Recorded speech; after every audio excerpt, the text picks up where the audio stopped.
परम पिता परमात्मा अल्लाह वाहिगुरु राम कण कण में जर्रे जर्रे में मौजूद है। सच्ची तड़प, सच्ची भावना, सच्ची श्रद्धा दिलो दिमाग में होती है तो उससे मिलाप जरूर हो जाता है। और कोई तरीका नहीं जिससे परमपिता परमात्मा को पाया जा सके। इंसान जब श्रद्धा से, भावना से अपने सदगुरु मौला को बुलाता है तो आके उसकी लाज बचाता है।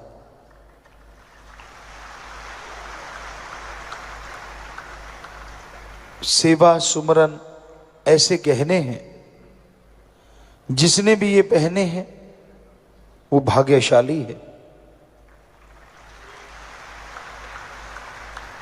और जो तड़पता है उस परमपिता परमात्मा के लिए, वो ज्यादा देर तड़पने नहीं देता, जन्मों जन्मों की तड़प पल में खत्म कर देता है।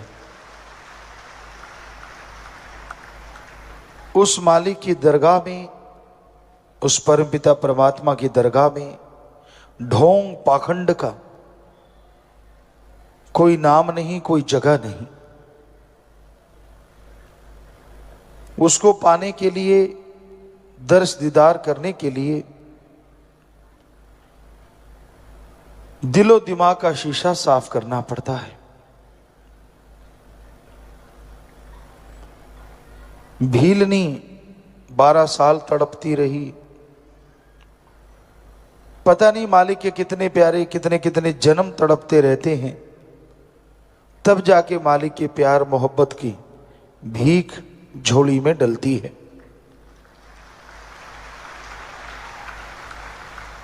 और जितना हो सके मालिक की औलाद से बेगर्ज निस्वार्थ भावना से प्यार करो, ताकि आपका प्यार बढ़ता जाए।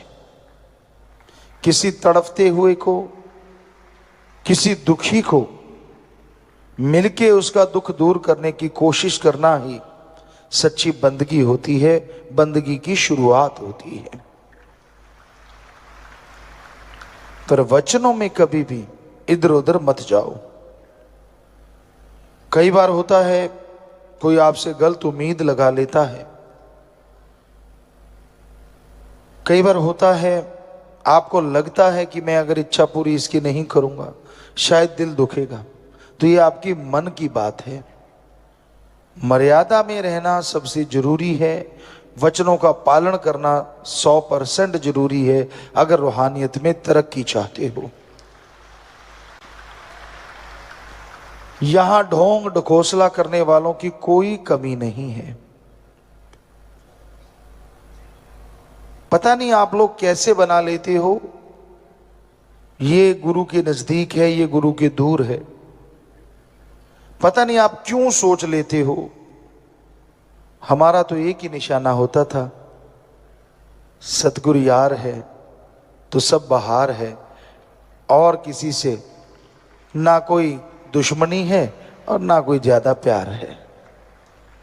यही है फार्मूला रूहानियत में तरक्की हासिल करने का। क्योंकि इंसान आखिर इंसान है और कई पड़के कड़े होते हैं, दिखते कुछ और हैं। उनके कारनामे अगर आपके सामने आ जाएं तो आप थू थू करो, पर सतगुरु को पर्दा मंजूर होता है।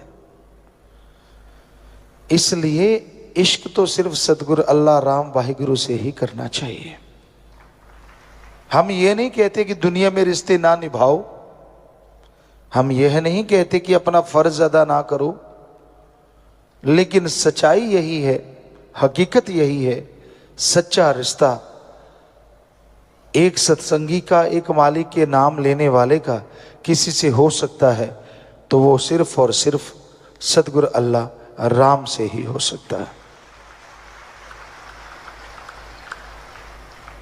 हमें याद नहीं है 1948 से लेके आज तक हमने कभी ये कहा हो फलां बंदे से प्यार करो, फलां बंदे से प्यार करो, ये मेरे नजदीक है भाई, इससे ज्यादा प्यार करो।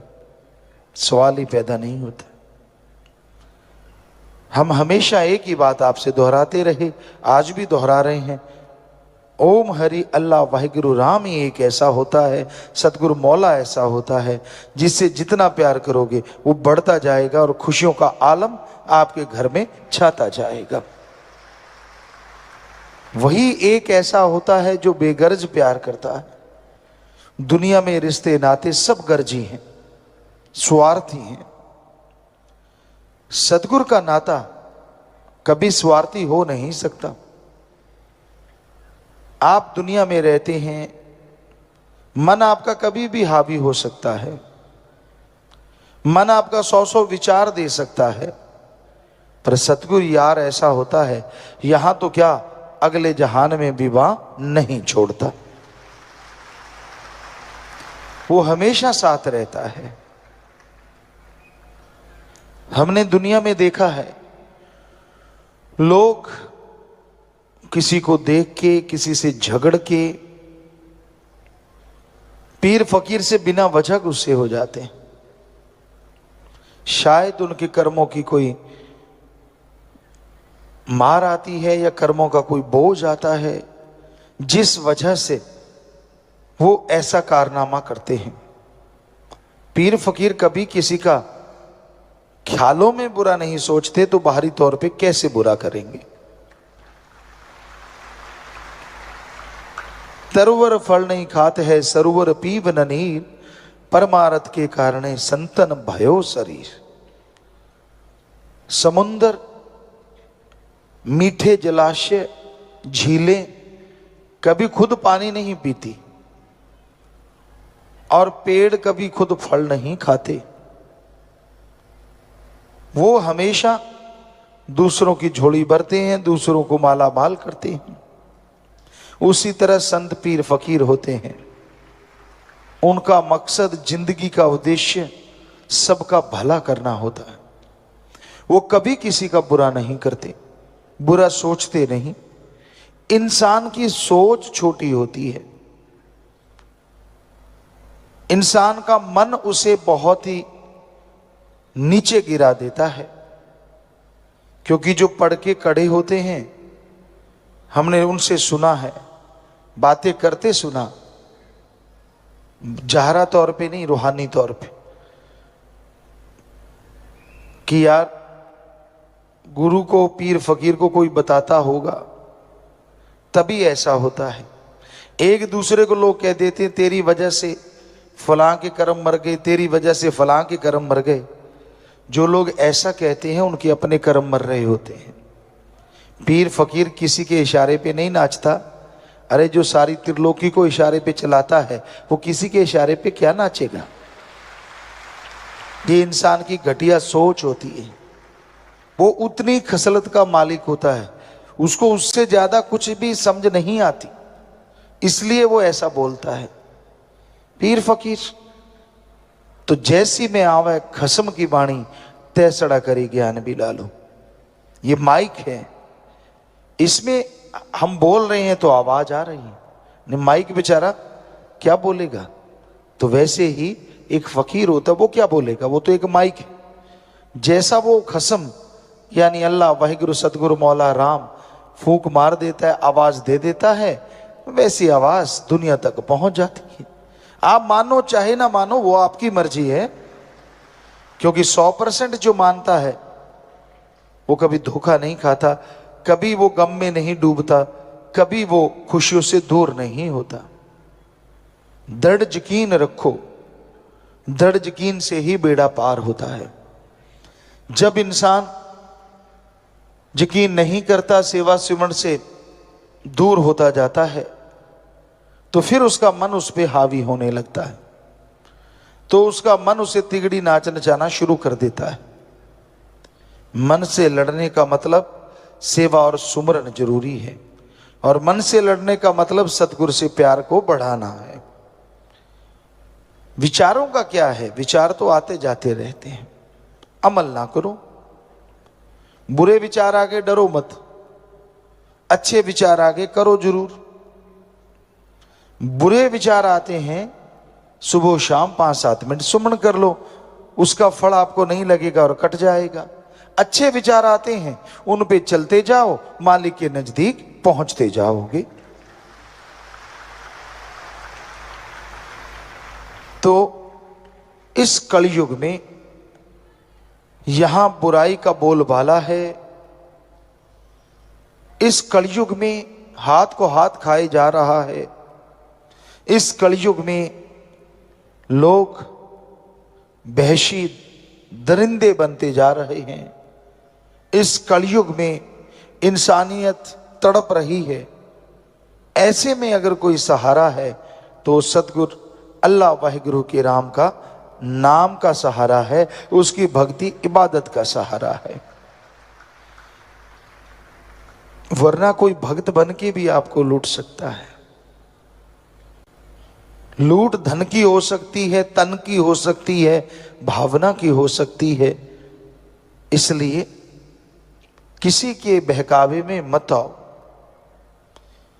स्वामी जी महाराज ने कितना स्पष्ट लिखा है, गुरु कहे करो तुम सोई, मन के मते चलो मत कोई।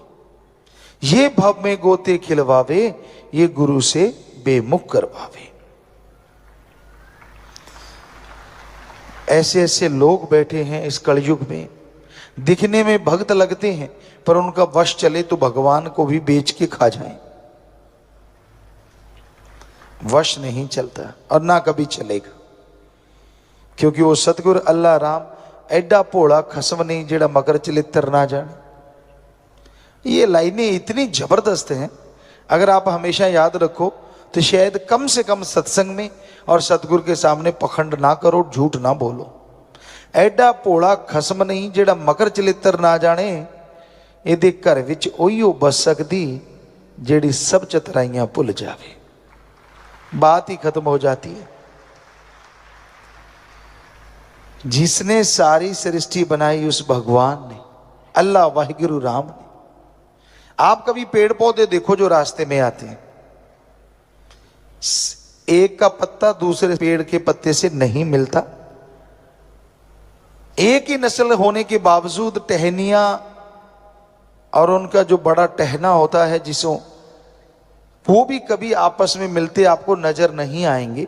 और अलग अलग किस्में कितनी हैं, किसी के पत्ते में कोई डिजाइन, किसी के पत्ते में कोई डिजाइन। तो कुदरत के कादिर का क्या कहना, वो तो गजब का है। जिसने श्रद्धा से, दृढ़ यकीन से उसे यह मान लिया कि हां वाकई वो तो दोनों जहान का जानता है, उस मालिक को, सतगुरु मौला को, जिसने ऐसा माना उसकी कुलों का उद्धार हो जाया करता है। वो हर किसी की जानता है, हर किसी की खबर रखता है, लेकिन कभी किसी का बुरा नहीं करता। उसे पर्दा मंजूर है, सबका पर्दा रखता है। पर्दा उठाता नहीं, पर उसकी मार की वजह से लोग अपना पर्दा आप ही बता देते हैं। सच्ची बातें सुनने को मिलती हैं, पसीने छूटते हैं, वो भी अच्छे हैं, पसीना तो छूटा। सोच तो आई कि मैंने गलत किया है, और वो मुआफी लेके फिर से रूहानियत में तरक्कियां हासिल कर सकते हैं। सत्संग इस कलयुग में एक ऐसा सहारा है जो डूबते हुए को नाव मिल जाए उससे भी बढ़िया तरीका है। आम कहा जाता है डूबते हुए को तिनके का सहारा, पर अगर नाव भी मिल जाए तो पूछिए मत।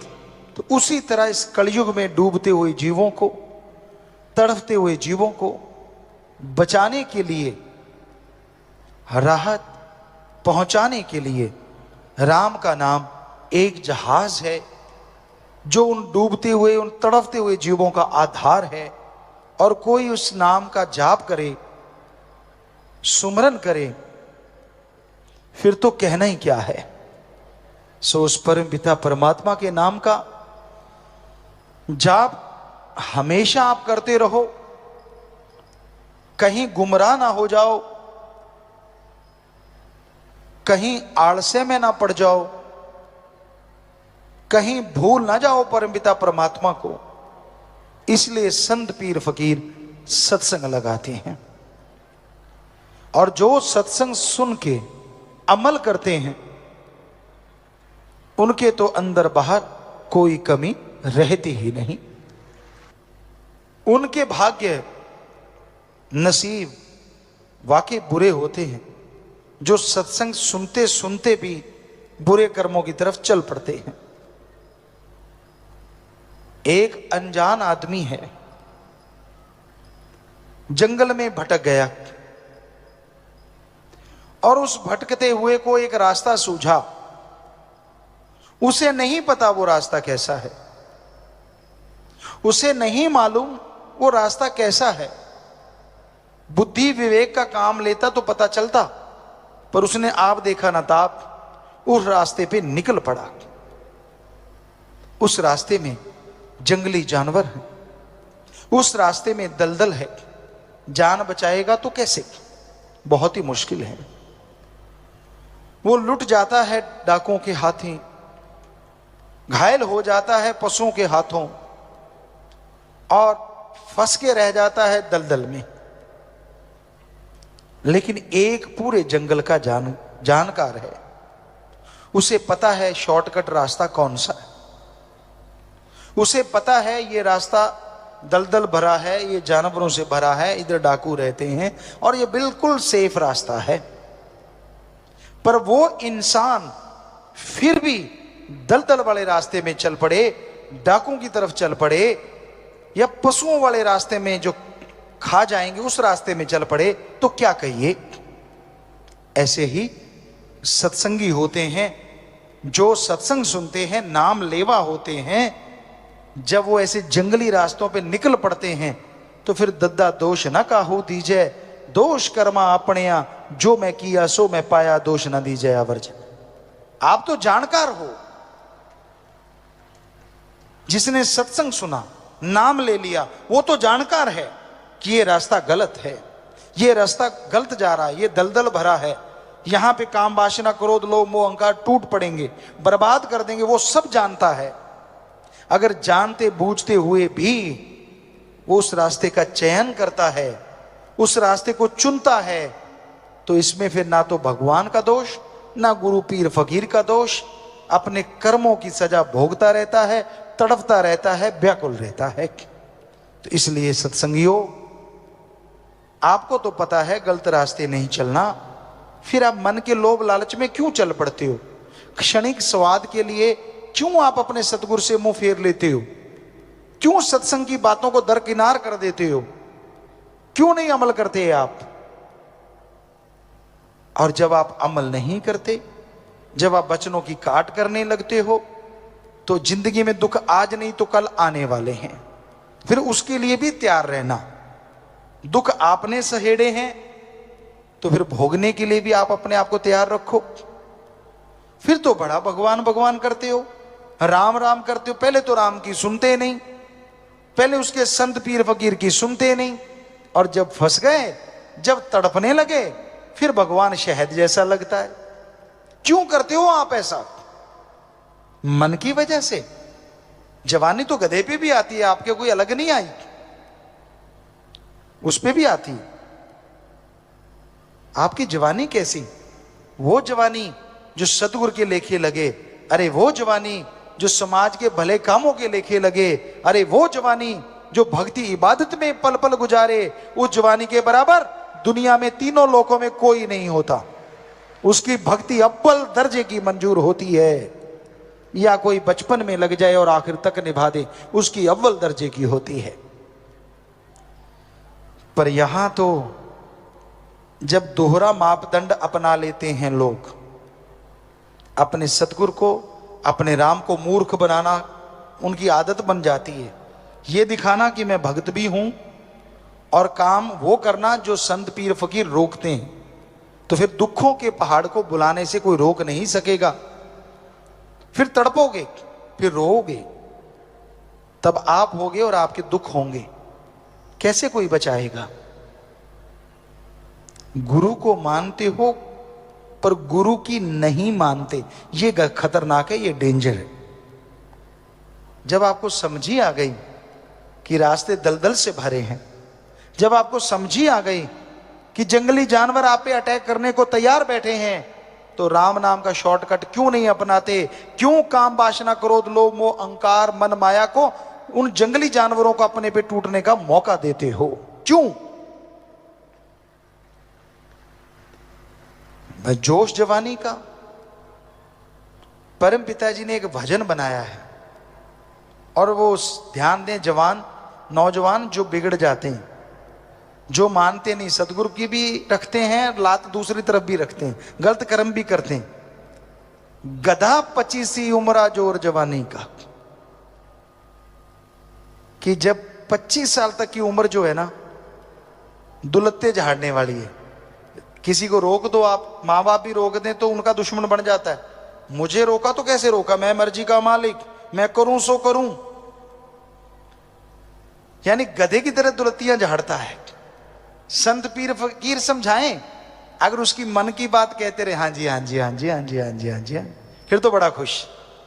और आज हम जो थोड़ी करारी बातें सुना रहे हैं तो थोड़ा रूठेगा भी, हैं हमें कहते रहते पिताजी तो, और तेरे बाप को कहें भाई, और गड़बड़ तू कर रहा है तो तेरे को ही कहेंगे ना, तेरा बाप करेगा तो उसको भी कहेंगे। तो हमें तो आपके चौकीदार जो हुए, आपकी निगाह जो रख रहे हैं कि मत करो बुरे कर्म, और हमें दिख भी रहा है कि करोगे तो फिर भरोगे, फिर चिल्लाओगे, फिर रोओगे कि मेरे साथ ऐसा क्यों हो रहा है।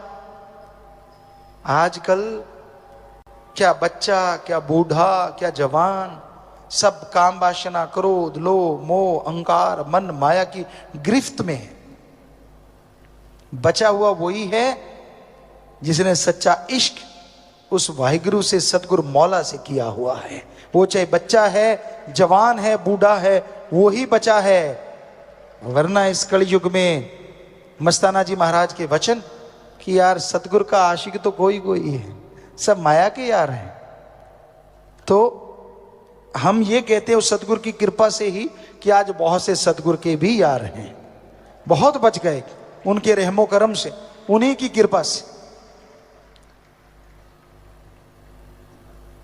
खाने को घी दूध मेवे मिठाइयां खनिज लवण विटामिन्स मिले, तो कोई गंदगी के ढेर पे चोंच क्यों मारेगा बताइए? नहीं मारता ना। अब दूध पड़ा है, मेवे है, पनीर है, मिठाइयां हैं, हर तरह की सब्जियां हैं, जो आपको पसंद वो सारा सजा हुआ है, लड्डू जलेबियां जो भी आपको अच्छी लगती हैं, उसको छोड़ के क्या आप कूड़ा करकट खाओगे? सवाल ही पैदा नहीं होता जी। आप तो उनमें से भी चुन के वो खाओगे जो सबसे स्वाद आपको लगता है। पर हम देख रहे हैं कुछ कुछ बच्चे ऐसा भी करते हैं कि सारा कुछ छोड़ छड़ा के गंदगी के ढेर में चोंच मारते ही मारते हैं, मानते नहीं वो। उनके घेर अड़ा हुआ है मन का। जवानी उनको लगता है हमारे पे आई है और किसी पे तो आई ही नहीं, पहले वाले तो ऐसे बूढ़े हो गए, सीधे ही बूढ़े जन्मे थे बूढ़े ही हो गए। अरे उम्र का तजुर्बा होता है। गुरु से सीखो तो बचपन में भी बुढ़ापे जितनी शिक्षा सीख लेता है आदमी, वरना उम्र के साथ साथ शिक्षा आती है जैसे जैसे उम्र बीतती है। इसलिए नादानियां छोड़ दो, बुरे कर्म छोड़ दो, इनमें कुछ नहीं रखा, और गुरु पीर फकीर के वचनों से नाता जोड़ लो। क्योंकि अगर उस सतगुरु मौला से नाता जोड़ के रखोगे तो ही खुशियां हैं, वरना भाई फिर चारपाई तो कहीं गई ही नहीं। हमारा काम समझाना है। आपको बुरा लगे तो भी कोई बात नहीं, आपको अच्छा लगे तो भी कोई बात नहीं। क्योंकि एक टीचर जो है वो तनख्वाह लेता है, वो पढ़ाता है। कई नहीं भी पढ़ाते, गपशप मार के भी आ जाते हैं, लेकिन अगर टीचर पढ़ाता है तो उसका काम तो हो गया। बच्चे फॉलो कितना करते हैं वो एक अलग बात है। कई टीचर ऐसे होते हैं जो बच्चों से फॉलो करवाते हैं, उनको दर्द लेते हैं, पूरा पेन लेते हैं उनका। पढ़ाया, फिर फॉलो करवाया, फिर फॉलो करवाया, फिर अपने तरीके से वो उनकी जांच करते रहते हैं कि कहीं भूल तो नहीं गए। तो वो टीचर सबसे सर्वश्रेष्ठ होते हैं और उनके बच्चे मेरिट लेके उनका नाम रोशन करते हैं। पर वो टीचर कब तक पढ़ाएंगे? जब तक आप 15-20 साल के नहीं होते, 25 साल के नहीं होते। डिग्री डिप्लोमे ले लिया फिर तो आप पढ़ाने वाले हो गए। पर इस कलयुग में एक टीचर ऐसा भी होता है जो पढ़ाता ही रहता है, और वो होता है सच्चा गुरु। उसके लिए शिष्य बड़ा ही नहीं होता, छोटा ही छोटा, छोटा ही छोटा, छोटा ही छोटा रहता है। हर पल उसकी निगाह रखता है वो, हर पल उसका ध्यान रखता है वो, कदम कदम पे समझाता है उसे, वो समझाता चला जाता है। ना बेटा इसकी ना सुन, ना बेटा उसकी ना सुन, तू अपने जमीर की सुन, तू अपने सतगुरु की सुन। सतगुरु और जमीर की सुनेगा तो तेरी तकदीर बनेगी, दुनिया की सुनेगा तो बनी हुई तकदीर का बेड़ा गर्क हो जाएगा। मन हावी होता है, किस पे नहीं होता? आदमी तो आदमी है, लेकिन सतगुरु की जो मान ले वो भी भाग्यशाली होता है, वो भी भागों वाला होता है। जो मान के अमल कर लेता है, चाहे कुछ भी क्यों ना हो, फिर भी मालिक उस पे रहमो करम बरसाता रहता है।